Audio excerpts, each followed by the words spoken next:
The last Hollywood strike is officially over, with numerous projects back in development.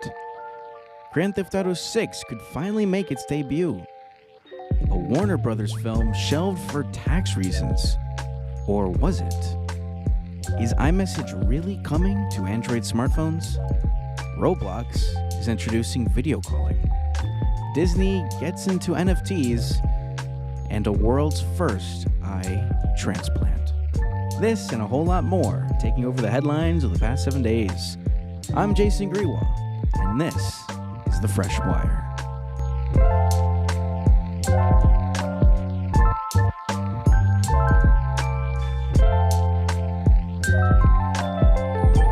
Hey everyone, hope you're all doing well. Welcome back to another episode of The Fresh Wire.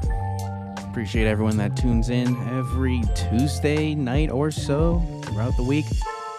Wherever you're listening to this, whoever you are, I appreciate you tuning in, and let's jump in just a moment. It is currently 6:17 p.m., November 14th, 2023, as I begin this recording. It's a little earlier than usual, but I wanted to start having these recorded a little earlier on the Tuesdays. Little personal update. I know my last episode I said I'm sorry Dolphins fans, Miami Dolphins fans, after their devastating loss against the Kansas City Chiefs. For people that are into football, it looks like it was actually a pretty good bye week. And yeah, I know about Monday Night Football, devastating loss by the Buffalo Bills. If you're a Buffalo Bills fan, well, it's a little hard to feel sorry as a Dolphins fan, but that was definitely a devastating loss in a very different way. And congratulations, Denver Broncos fans. Wow. First the Chiefs, now the Bills. Big win overall. Now it seems like as I jump into my podcast, something big usually happens Tuesday, and for some reason something just as big, if not larger, happens Wednesday, the day after I do my podcast, and that's exactly what happened twice on Wednesday. So I started my podcast last week talking about how the actors' union strike could be reaching an end after a breakthrough, and the day after, the union, SAG-AFTRA, announces that the strike was ending. They looked over the deal and determined, okay, this is what we want, and it became official. The Hollywood actors reached a tentative agreement Wednesday with major film and television studios to end the historic strike, announced Wednesday by the actors' union. If it wasn't obvious, the Hollywood production for films and TV shows, and for a while even talk shows, all halted because there were no writers and there were no actors. But now, after the writers came back a few weeks ago or so, the actors have returned, and it's looking good. It's really looking good. The Alliance of Motion Picture and Television Producers were negotiating with the union off and on throughout the year, and both actors and that alliance praised the deal. Union President Fran Drescher called the agreement historic. Studios saying the agreement represents a new paradigm for Hollywood, TV, and the actors. The strike ended at the end of Wednesday, and things are back into production. Even the White House applauded the agreement, apparently. So, a little final recap. The actors' strike started July 14th, and when combined with writers' strike, it was very historic in terms of how much of Hollywood was just completely shut down as the studios and the people were negotiating a new contract. And that has officially concluded. The writers' one ended, and now this one has ended. In the new contract, according to this article by CBS News, they summed it up. There will be increases for minimum compensation, streaming bonuses, a disclosure of viewership statistics, restrictions on use for artificial intelligence, AI, and a new increased number of broadcast actors to be hired in the West Coast to equal the minimum number of New York, minimum number of background actors, and of course, a relocation bonus was included as well. So a lot of big wins for the actors. I can imagine for the studios, they just I don't know. It feels like the studios just gave in for the most part, which is good. And yeah, Hollywood strike officially over. Hallelujah. It's all well and done. Oh man, took quite a while, but I respect it. I respect that the actors finally got what they wanted, at least for the most part, and that production can go forward. Some of the first productions to restart as soon as possible include Deadpool 3, Gladiator 2, the sequel to Beetlejuice. If you didn't know about that, congrats. Juror Number 2 and Venom 3 are among some of the first productions to get back into business, according to an exclusive by Deadline. I can imagine that these films are very important to have their production resume. As it was a few months without any sort of things happening, yeah, of course it's going to be those sort of films will come together, the probably more anticipated ones. And of course, there are a bunch of TV shows that are also going to be focused on a lot from this list that I'm seeing. There's a lot of films that have a late November production start, including new season 2 Abbott Elementary, Young Sheldon, a bunch of FBI shows, some Law and Order shows. Also, a lot of shows for early December and January. A lot of shows that were held off because of the strike that will now go into full force as local syndicated programming will now have to be kickstarted into high gear. It's going to be a very active month or so, with the exception, of course, of holiday breaks. In the meantime, it's been reported that Disney has pushed back some films just after the actor strike has concluded. Deadpool 3, as I just mentioned, is being moved from May 3rd next year to July 26th, according to a report by Deadline.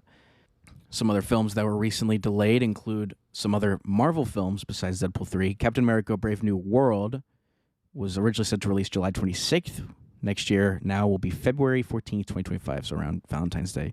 Blade, a very anticipated R-rated Marvel film, has been pushed back to November 7th, 2025. And Thunderbolts, which I think has Harrison Ford in it, one of the few reasons why I'm excited for that, was delayed from December 20th next year to July 25th, 2025. So some big delays, especially as the Marvel Cinematic Universe seems to be in a very weird situation where the hype surrounding themselves has kind of died down a bit, especially with the underwhelming performance of the Marvels film that recently released in theaters. It's looking to have one of the worst box office performances. I think it had one of the worst for a Marvel opening since 2008's The Incredible Hulk, which I think was the second technically MCU film. It was, I think, before Disney even bought Marvel and kickstarted the whole thing. So this delay actually means that Deadpool 3 is the only film from the MCU set to release next year, which is a big change from originally being 3 or more films releasing per year as it used to be for a while, or at least that was Marvel's plan. Then COVID hit, and then anticipation for the MCU died down, especially after the last Spider-Man film, which was great, but a lot died down after that film. There was also a new release date for the CGI Lion King prequel, Mufasa the Lion King. Wonder how that film's going to end. Hopefully not on a cliffhanger, which will now release December 20th next year rather than July 5th.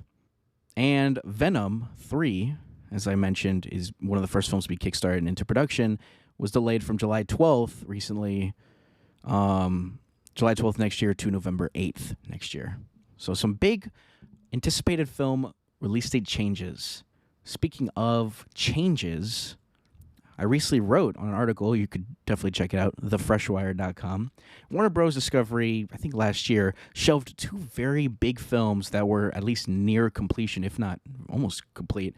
It was Scoob Holiday Hunt and Batgirl, 2 films that were nearing completion and I think were receiving good audience ratings to test audiences. But then they were both shelved permanently for tax write-off reasons. And it looks like Warner Bros. Discovery just did it again with a film that I think may annoy a different set of people. Coyote vs. Acme, which starred John Cena, was reportedly canned for a $30 million tax write-off. It costed, according to the Hollywood Reporter, about $72 to make, and it was understandably devastating for people that may have wanted a film, the focus on Looney Tunes, but not to the extent of Space Jam was, which was very insecure, I guess I could say one way. as a big Space Jam fan, that film was disappointing, but knowing that there was a film that was going to feature Wile E. Coyote and the Roadrunner, and it was a mix of live action and animation. It was supposed to release July 21st this year, but it ended up getting replaced by Barbie, and reportedly was written off for taxes. A spokesperson for Warner Bros. Motion Picture Group told The Hollywood Reporter, with the relaunch of Warner Bros. Pictures animation in June, the studio has shifted its global strategy to focus on theatrical releases. With this new direction, we've made the difficult decision not to move forward with Coyote versus Acme. Devastating. A lot of people were very upset by this, understandably, including me. That's why if you read my article, you may feel a little opinionated response come out of it. But a little bit of good news after the massive reaction from people. It's been reported that even though I think they already did it as a tax write-off, now, according to a report by Puck, the studio is allowing the filmmakers of Coyote versus Acme to shop it elsewhere. Executives for Warner Bros. Made the reversal after a, quote, heated back and forth between the studio and reps for the director and stars. So that's pretty big news because, again, it had a very big reaction. You know, a tax break allowing for a film that was nearly complete that, as far as I know, receiving good audience ratings, and just disappeared for a tax write-off. It was very annoying. According to this article by Deadline, even a congressman bashed Warner Bros. Discovery for scrapping a fully made film for tax breaks, quote, unquote. But now they are screening the film for potential buyers, including Amazon Prime, Apple, and Netflix. I heard that Amazon actually did try for the film before it was written off as a tax break, but now it is going for it. Amazon, a prime candidate. Totally no pun intended. So big stuff there. I asked my friend Robert Crohan, a Looney Tunes aficionado in every possible way you can imagine, his thoughts on the situation involving the Coyote versus Acme film, live action, and animated hybrid. And he's got quite a few words, and I'll just let you guys listen to it in full. I think Coyote vs. Acme will have a large audience, and I am happy that it is on track for release. I think it will likely appeal to families and millennials who grew up with and have nostalgia for Space Jam, the most successful and popular reincarnation of the Looney Tunes since the original shorts. I am hopeful that it will attract younger audiences, given the success of the new series, Looney Tunes cartoons. However, I am concerned that it won't do well, given that most Looney Tunes projects after the first Space Jam have flopped at the box office and with audiences. Back in Action was a box office bomb, and Space Jam 2 was a notable disaster, disappointing audiences who liked the first movie. Warner Brothers has been struggling to compete with Disney in the family entertainment world. However, Looney Tunes Cartoons is a great show that keeps the spirit of the original shorts, which had been largely missing from other recent Looney Tunes projects. This gives me hope that the new film will be worth the watch. I think Coyote vs. Acme would be great for cinemas, as it seems like the kind of movie that would get its target audience hyped up and hoping to see on the big screen. But I think its success will be similar no matter the platform. However, what throws me off is knowing that a Looney Tunes project won't be directly released by Warner Brothers. Thanks for the wise words, Robert. Appreciate your thoughts as always. Now for the other big thing that has definitely been on everyone's minds, the other huge announcement. As we normally I get into tech, but I got to cover this early, at least earlier than I normally would have. But Grand Theft Auto 6, after years of leaks and speculation, Rockstar made an announcement that for their 25th anniversary or whatnot of, I don't know if it was the company or Grand Theft Auto. The original was released in the late 90s for the PlayStation, I remember. And they announced on November 8th, of course, right after my podcast release, the day after, that the first trailer for the next Grand Theft Auto will be released in early December, immediately making the tweet/post on x/twitter.com, one and only, and it immediately exploded in popularity and massive hype because, wow, Grand Theft Auto 6, they obviously aren't going to say Grand Theft Auto 6. They said the next Grand Theft Auto. Maybe it won't be called GTA 6. I have no idea. All I know is the Game Awards is also happening, I think, December 7th. Nominations just came out. So if you're interested in that sort of thing, make sure to check it wherever you can and vote. You never know who could win. And this is a big deal. I played Grand Theft Auto 5 for a little a while ago, and it released in 2013. It's been over 10 years since GTA 5 released for the PlayStation 3 and Xbox 360. Wow. It released before the PS4 and Xbox One launched. Not too long after, then it released for PS4 and Xbox One, and then PC. And a few years ago or so, 2021, I think, it released for PlayStation 5 and the Xbox Series consoles with new improvements and whatnot. But that's all we've been getting from Rockstar besides the fantastic Red Dead Redemption 2, the horrific Grand Theft Auto remastered trilogy collection or whatnot. I'm not sure if it's been improved since. I don't even see people talk about it anymore. And the recent remaster for Red Dead Redemption. So, Rockstar hasn't done a whole lot. There were a lot of leaks and rumors on what GTA 6 is going to be. And, well, we may soon see early December 7th. It fits with the Game Awards.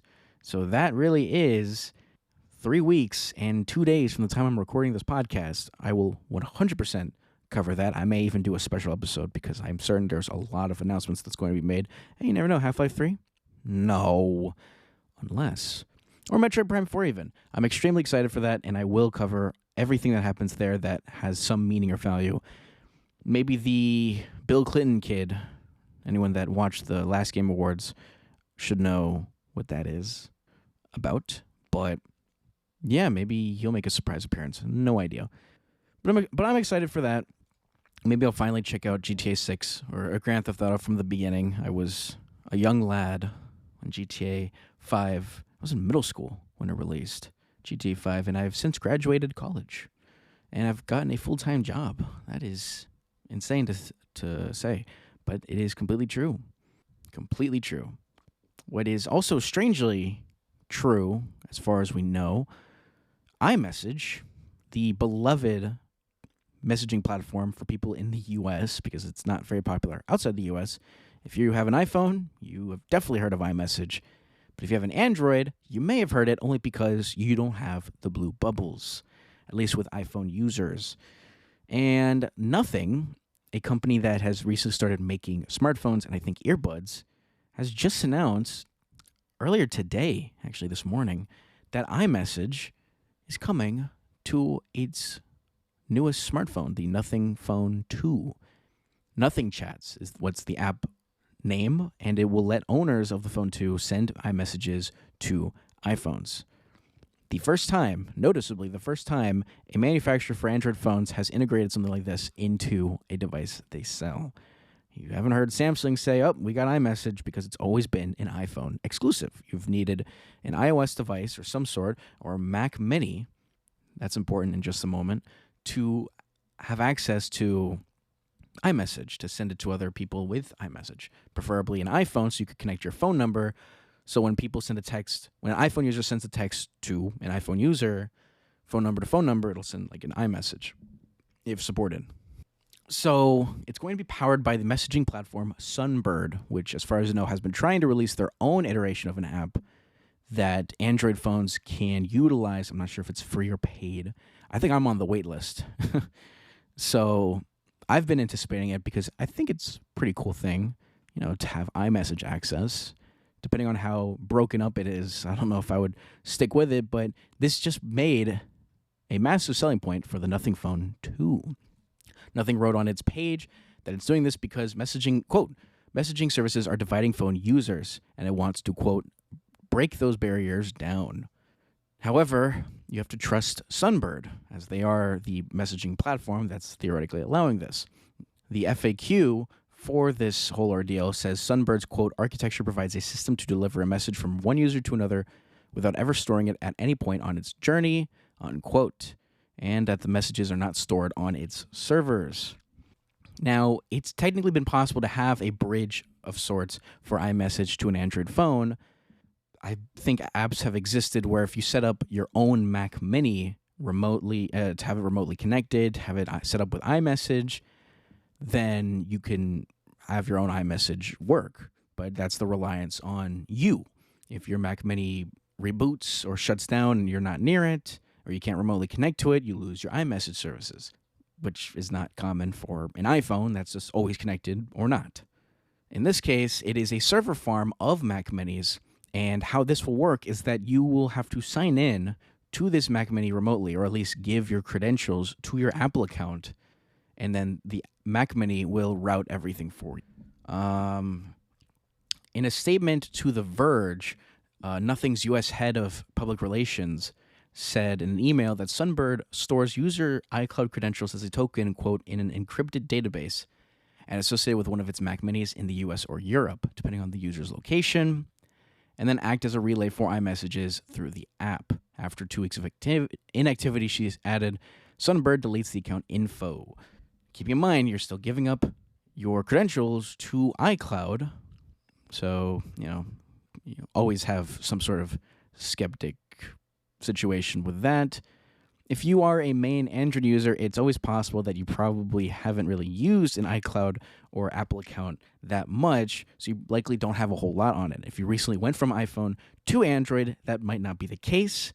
So this is definitely something that you should be a little worried about. But if you want to, but if you've never made an Apple account because you've always been on Android and Windows and whatnot, then you can make an account and then just go for it, because you're probably not going to have a whole lot on this, except for, of course, your messages, which will be encrypted, but they theoretically may be able to access them. And it also doesn't have all the features. You can share uncompressed media, and you can see when you're typing. In the future, read receipts and message reactions are planned. The difference also with Beeper, another alternative to provide access to iMessage on Android and Windows, has currently a 6-figure long waitlist. So you don't have a lot of options. I don't know if they said that they're going to put this out there to more phones. Sunbird, as far as I know, has a wait list. And according to the Post, Sunbird's CEO has said that, quote, for the next few months, the only way to get Sunbird is to have a Nothing Phone 2. So if you're on that wait list, well, I guess you're waiting to next year, possibly mid-next year. That's awful, but probably some sort of big partnership. And hey, this is now the first time you can officially, confirmingly have an opportunity to test this out. You just need to buy the Nothing Phone 2. Definitely not going to make me buy it, because I am perfectly fine with the phone I have, Galaxy S22 Ultra by Samsung. But this also would have been nice. I probably would have been more tempted if I was still in college or even late high school, because it was high school into college that a lot of my friends just started swapping over to iPhone and talking all the time through iMessage. Luckily, it was also college that I was introduced to WhatsApp, and my whole world changed there. And yeah, it's going to suck for these first few months, being skeptical and the exclusivity for Nothing Phone 2. But if this does release more openly, Sunbird or Nothing Chats or whatever it is, I will definitely look into it. And I may even give my own impression, whether on my podcast or on an article. Again, definitely got to check it out, thefreshwire.com. It's also where I wrote about the Coyote versus Acme, and of course GTA 6 and the SAG-AFTRA strike ending. I write about it all on thefreshwire.com. Definitely check it out. I would appreciate it. What I also appreciate is companies stop trying as hard for NFTs, non-fungible tokens. They had a huge peak in 2021, died virtually in 2022, no pun intended. And for some reason, Disney said, you know what, now's the time to get in. 2.5 years after its big peak and over a year after it kind of died, now they're getting into it. It's called Disney Pinnacle. And Disney's calling it a, quote, all-new socially driven collectible experience, turning characters from Pixar, Star Wars, and its classic animated films into tradable digital pins. There's a wait list for interested traders and collectors. They don't actually explain what the, quote, digital pins are and why the company's even bothering with this, because it's just not great. It is just not great. The NFT collection is being launched through an iOS app, and a spokesperson told CoinDesk web and Android applications will come later. I would hope so. I don't know why apps still remain platform exclusive to iOS or Android, and if this sort of is as well, that's just ridiculous beyond all doubt. And this is ridiculous. I don't try to put my opinion out there that much, but this is just dumb. This is just dumb, and people should steer clear from this. You never know how this is going to end up. If it ends in a tragedy, maybe I'll cover it again. But NFTs really have died down, and for the most part, they were a big scam, just abused in horrific ways. What was also horrifically abused and is actually shutting down, Omegle. Now, maybe you used it a very long time ago to be fun and prank someone or for other intended purposes that I think if I mention here, I'd have to flag the podcast as explicit. But Omegle has shut down, or is shutting down, after 14 years misuse of the platform and scrutiny by online safety regulators because of the fact it's so anonymous. In a statement, the website founder, Leif K. Brooks, said that operating Omegle is, quote, no longer sustainable financially nor psychologically, unquote, and the fighting to prevent it from being misused is, quote, simply too much. The website remains live to host the statement, but the anonymous video chat functionality is no more. It gained a reputation as a breeding ground for sexual abuse of minors, leading to a prominent lawsuit. The website was accused of pairing an 11-year-old girl with a sexual predator. This is, I'm reading from The Verge article as a little explanation for this. The decision to shut down the platform comes as big online safety regulations set to go into motion, including the recently passed online safety bill by the UK. I covered that in an earlier episode, but the gist of it is it's going to crack down on a lot of things that were previously not very checked on with prior legislation, with the possibility of encrypted messages being looked over for CSAM. You can definitely research. I don't want to say CSAM, but definitely, definition of it. Don't, be careful with that term. But yeah, it's, I grew up with YouTube and YouTubers going on to Omegle sometimes to meet with their subscribers and, their fans to say hey and stuff back when it was a simpler time of a decade ago. That is terrifying to say out loud. Apple, after some big European Union legislation getting through, Apple, quote, expects, unquote, to make App Store changes due to that sort of new legislation. Specifically, Apple, quote, expects to make further business changes in the future, including as a result of legislative initiatives impacting the App Store. It's reported that the company has to comply with the DMA introduced by the EU by March 2024. Reportedly, Apple is preparing to allow third-party app stores on the iPhone. First, they brought in the USB Type-C port for their newest iPhones and almost everything, except for some reason their new Mac keyboard and mouse, which is not new, but they're putting it out there. Don't know why those are still Lightning, especially with the ridiculousness of the mouse charging port being on the bottom, but c'est la vie. This will be big news. Third-party app stores on the iPhone and a USB-C port. That's, again, a little closer to being as open as Android, but of course, OS-wise, they never will be. Speaking of Android, Samsung introduced something called Galaxy AI. They're starting to push themselves forward with generative AI experiences as it gets closer and closer to the unveilment of Samsung's annual Galaxy S smartphone flagship, which for next year will, of course, be the Galaxy S24. A lot of AI stuff was talked about in recent days, including a live translate feature, which the company is calling AI Live Translate Call, and it'll be built through the company's native phone app. So for the people that have a Samsung but use Google Phone or whatever, sorry. I used to at one point. Just didn't make a whole lot of sense to keep it. The company says Galaxy AI is coming early next year, so it's likely it'll be included as part of the lineup for the Galaxy S24, rumored to launch next year. Now, a little more on Galaxy AI. Here's a statement that Samsung wrote in their post announcing, quote, Galaxy AI is a comprehensive mobile AI experience powered by both on-device AI developed at Samsung and cloud-based AI enabled by our open collaborations with like-minded industry leaders. It will transform your everyday mobile experience with the peace of mind you count on from Galaxy's security and privacy. So yeah, not a whole lot explained there. Besides the live translate call feature, which is pretty cool, probably won't get a whole lot of use, but it's a cool feature to have on device. Don't know how far Samsung will go, but with a massive push of generative AI, things that Qualcomm has been showing off with their new Snapdragon processor, which will be likely utilized in the Galaxy S24, it does look like a lot is going to happen with AI. We really suddenly went from AI DALL-E memes, images looking like a cobbled together mess, to genuinely scary stuff that now you'll be able to render for the most, at least to a degree, on your smartphone locally. That is crazy, and I fear for the future every day. What I don't fear for yet is for Threads to finally take down x/twitter.com. They have continued to grow in some sort of popularity. Last month, Meta CEO Mark Zuckerberg, the Zuck himself, said last month Threads had almost 100 million monthly users, which is pretty good.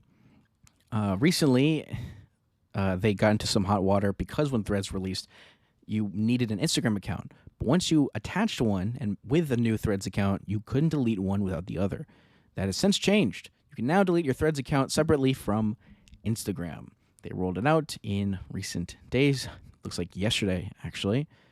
And it's according to a post by the Instagram boss, Adam Missouri.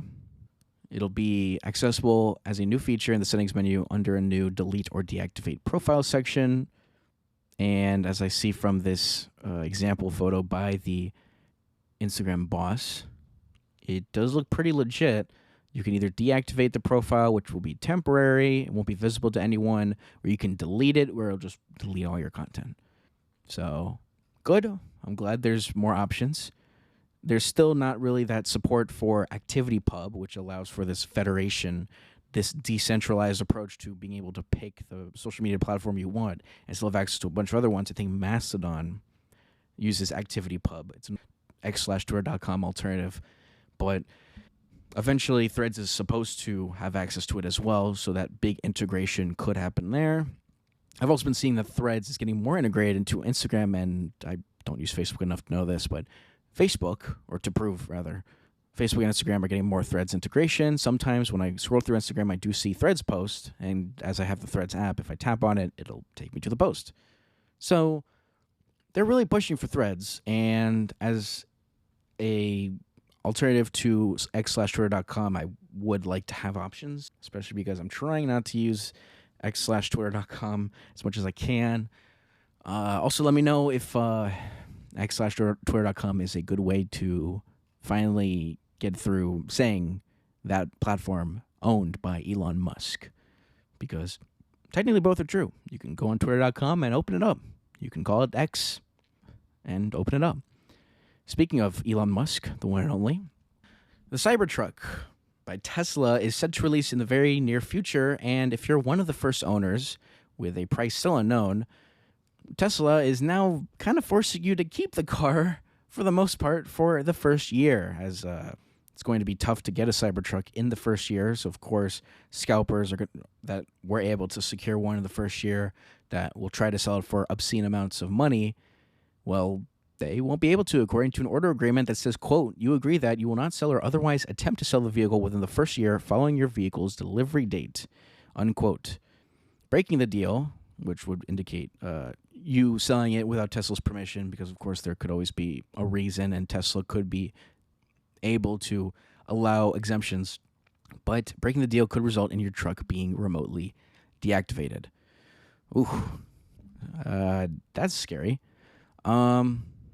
But yeah, if you are found with reasonable belief by Tesla that you breach or are about to breach the provision, this is specifically from the order agreement, Tesla may seek injunctive relief to prevent the transfer of title of the vehicle or demand liquidated damages from you in the amount of $50,000 or the value received as consideration for the sale or transfer, whichever is greater. Tesla may also refuse to sell you any future vehicles.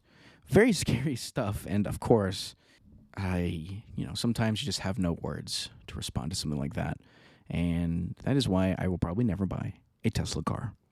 I used to want one when I was younger, not anymore. What I also barely played when I was younger and haven't anymore, although I'm definitely seeing content creators and live streamers out the wazoo playing this, Roblox.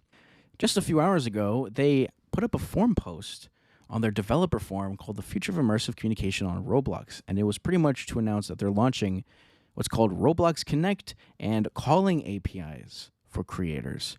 So in a way, they are introducing the ability to have video call in some capacity through Roblox Connect. You can chat with voice and facial animation, and the few things I'm looking at are very, very strange. It is, you're in a Roblox call with your character, and they look oddly detailed for a Roblox character. When I think of a Roblox character, I definitely don't see these miniaturized people, but you can do your Roblox reactions. It looks like you're like in a small area to walk around with your friend or whatnot. It definitely looks strange. It is not available yet, it seems. It will be available on mobile and desktop at launch, and other platforms is coming soon. I know Roblox is on a lot more platforms. I think it's on PlayStation. I think Xbox. It's also on MetaQuest VR headsets. So it could be a good all-in-one chatting solution for all of these platforms. I don't think it's on Switch. If it was on Nintendo Switch, this would be actually a pretty crazy solution to all-in-one cross-platform chatting that Discord would love to do, but I don't think Discord's officially on MetaQuest or VR headsets, and they're definitely not on Switch. Roblox could do that because Roblox is on the MetaQuest, but it's not on Switch. If they could just get that on Switch, I'm surprised it's not. You never know nowadays. There's still no Netflix on the Switch, so there's just a whole big problem there. Looks like they don't store data when users enable their camera, as that's, I guess, facial tracking.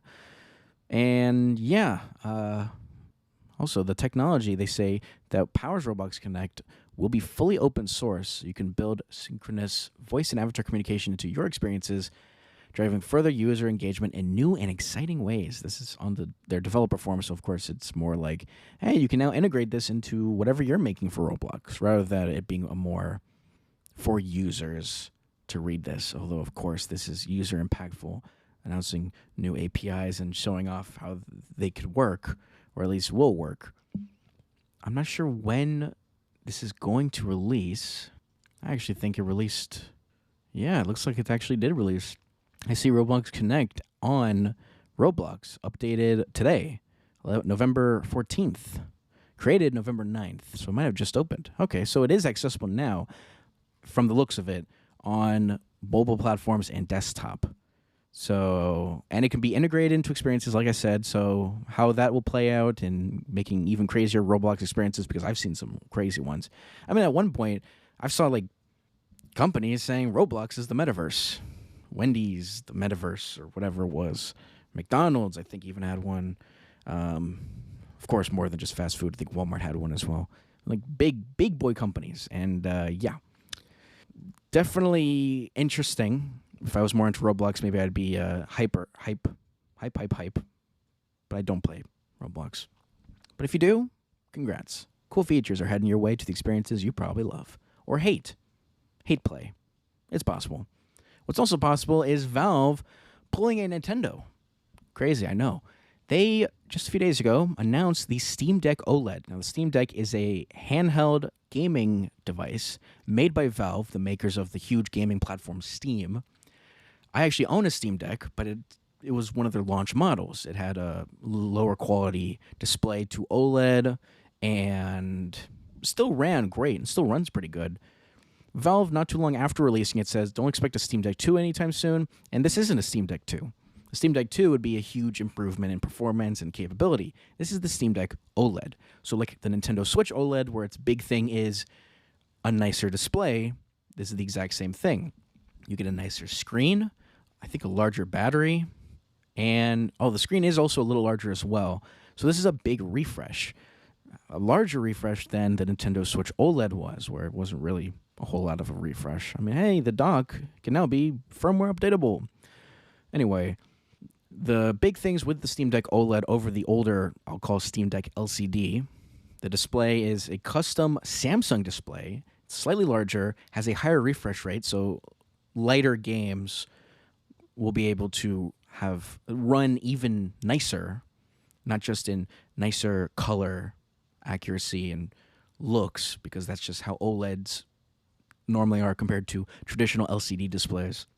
If you're a little confused, OLED, it is extremely likely that if you have a smartphone flagship from the past several years, whether from Apple, Samsung, Google, maybe even LG, if you have an older one, it has an OLED display. So when something is black, it is pure black. And if something is white, it is bright white. But if you had like an LCD display, like most computer monitors or televisions, not the LG OLED ones, of course, I think even Samsung's nicer ones, most of them, they're LCD. So when it's a pure black on screen, the screen is not pure black. There's a backlight that you can see. Not as big of a problem if you have a lot of bright content, but a lot of darker content like space, atmospheric stuff, NASA, moon, everything. It looks much nicer on OLEDs. And that's how it's going to be with the Steam Deck OLED. It has a nicer color gamut, so it can display more colors and accurately, a larger battery, a brighter display, and even has a more efficient system on a chip. Or some computers, they may have a CPU and a GPU. System on a chip is like an all-in-one processing unit, and the one in the Steam Deck OLED is newer and more efficient. Not a whole lot. The Steam Deck original has a 7 nanometer system on a chip, essentially, and this is a 6 nanometer. Not a huge difference. It also has faster RAM, improved Wi-Fi capability, newer Bluetooth, a lot of improvements. And they even are going to release a limited edition transparent model. It's going to cost a little bit more, but yeah, good stuff.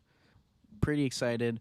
Unfortunately, it doesn't look like there's any sort of trade-in program, because I'd be very tempted to trade in my Steam Deck that I currently have for this one. They also say looks like it's going to be a little easier to fix. Some statements include, quote, fewer steps required for common repairs, and, quote, replacing the display does not require taking the back off. So it's going to be a little easier to fix and repair as well, which is always great. Now, it's still going to perform probably just as well. There's no nice stuff, nice extras like variable refresh rates, which for more experienced gamers for computers and now recently consoles, that's a nice thing to have, but this will still not have it. It'll have the same amount of RAM and the same starting price for a Steam Deck, but its starting price will not get you the OLED model. It will get you the older LCD model with more storage than before. At $400, it used to be 64 gigabytes of storage. Now it is 256 gigabytes. Much, much better. If you want the OLED, it'll start at $549. Sounds like a lot of money, but some people may be interested. And if you have a concern of OLED having burn-in, they did talk about that a little bit. A Valve hardware engineer said the hardware is good enough on it, quote, the hardware is good enough on its own to not have any sort of substantial intervention on our part. We picked OLED because we were able to prove to ourselves that the longevity in the device was there. And they also said the company has done, quote, accelerated testing on max brightness for weeks or months on end. I keep seeing this YouTube video pop up from time to time where someone has left their Nintendo Switch OLED on constantly, 24/7, on max brightness on some screenshots, or at least one screenshot of something in Legend of Zelda Breath of the Wild. Great game. And eventually did get burned in, but after quite a while, and at 24/7 max brightness, plugged in, constantly lit up. So if Valve can figure it out with a higher price point and whatnot, then I probably wouldn't be worried getting this. I have an OLED TV myself. I've owned it for 2.5 years now, and yeah, no burn-in, but that's also because I've been a lot more cautious. Even though I have Geek Squad protection for this, I still want to feel like I'm putting effort into keeping it going for as long as possible. But maybe I won't be as protective in the 4th year, so that before the 5-year hits, maybe I can get the display replaced and just keep it going that much longer. Cool stuff, but they, again, reiterated, quote, we're confident that in the next couple of years we'll have something we can call a proper Steam Deck 2. We don't want people to think we're doing a yearly refresh. That's not how we're looking at this product cycle. So they said it won't happen until there's a, quote, generational improvement, especially in performance. Good. I am glad they're doing that. Computers can improve every year unless you were Intel for a few years for some reason.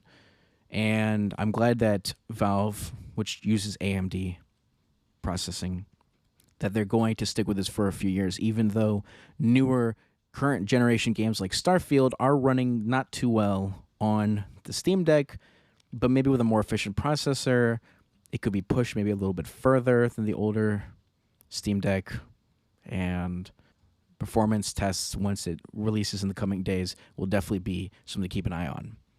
Something to also be a little upset with, disappointingly, is that the Overwatch League is dead. I may have mentioned this before, but in a statement to PC Gamer, an Activision Blizzard spokesperson has said the following: "We are transitioning from the Overwatch League and evolving competitive Overwatch in a new direction."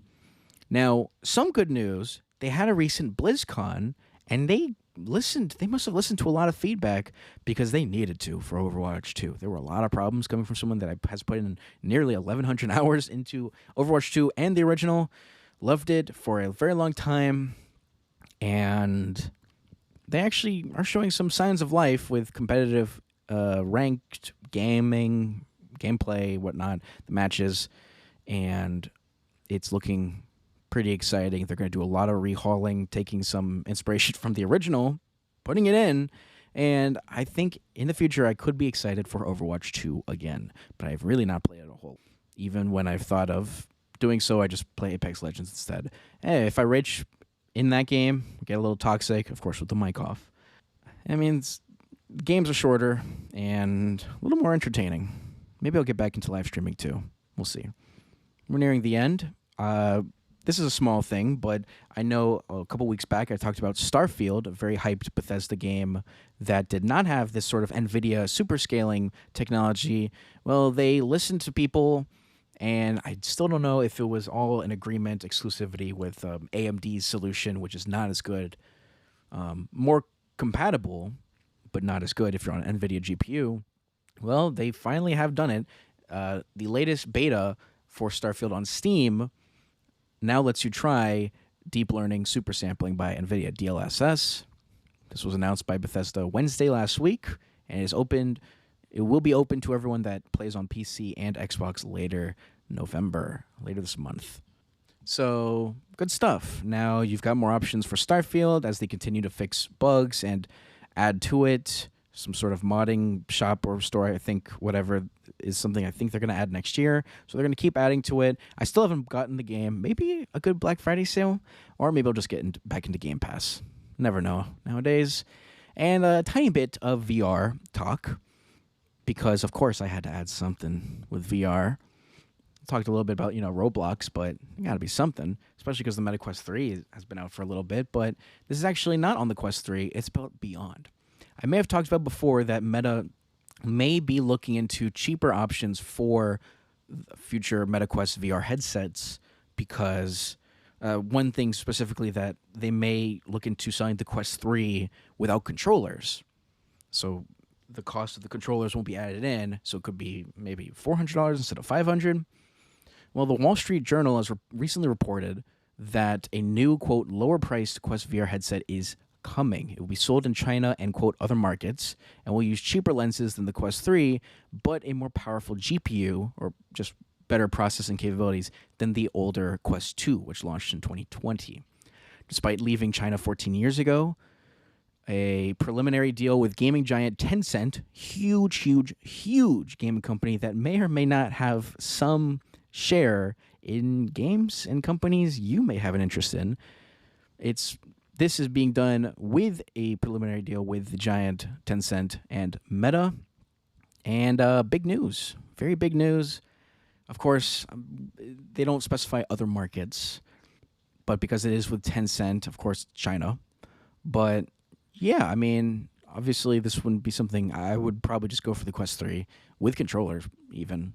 I think I'd be okay spending that little bit extra compared to no controllers. Although, as someone that owns the Quest 2, their hand tracking is pretty spot on, for the most part at least, and from what I've heard or read with the Quest 3, it is that much better. So I'm still interested in the Quest 3, just don't know when I'm going to jump in. It doesn't look like there's going to be any big Black Friday sales, especially because it is new hardware outside of the Asgard's Wrath game, whatever, being freebie. Although I think that launches next month. Did not play the original, of course.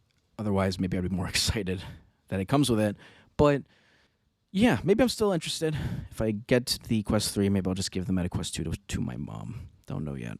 And that's it for most of the thing, but I've got one more, the futurology. You know it, maybe you love it, maybe you hate it. Just want the podcast to end. I'm sorry. But we've got a little bit here. Surgeons in New York recently announced that they have successfully done the world's first eye transplant on a human, announced Thursday last week. And I'll just be upfront, the patient has not regained sight in that eye just yet, but it is a breakthrough, as it seems to be that there is some progress going forward with the person recovering. The surgery happened 6 months ago in May. It was a partial face transplant, and reportedly the eye has shown important signs of health, including well-functioning blood vessels and a promising-looking retina, according to an article by Reuters. Transplant surgery took 21 hours. Originally, the eyeball was included as part of a face transplant for cosmetic reasons, but there's the possibility that things could come back for the person. Presently, the transplant eye is not communicating with the brain through the optic nerve. To encourage healing of the optic nerves, surgeons harvested adult stem cells from the donor's bone marrow, injecting them into the optic nerve during the transplant, hoping they would replace damaged cells and protect the nerve. It's possible that the person that received the eye, Aaron James, a 46-year-old military veteran from Arkansas, who went through a work-related high-voltage electrical accident that, of course, damaged part of his face, it's suggested that he may still regain sight in the transplanted eye, but it is unknown of how historic this transplant was done and how the person seems to be doing okay, but he has yet to regain vision in that new eye. If he does, it would be beyond historic. It'd be revolutionary. But we will definitely have to wait and see. And that'll be it for me for today's podcast episode. Lost track. I think it's 15. And thank you all once again for tuning in, or 16. I don't know anymore. 16. And let me know what kind of stuff you want me to cover in the future. Of course, you can always reach out. Soon I will have comments be opened up if they haven't already on my website, thefreshwire.com. Definitely check it out. I appreciate everyone that does. Trying to build something out of nothing over here. And thank you all for tuning in. One last time, I appreciate it from the bottom of my heart, and I will catch you all around in the next episode. Take care of yourselves, and have a gosh darn good one. Have a good morning, afternoon, evening, day, or night, wherever you are, however you live. Live it right. See you later.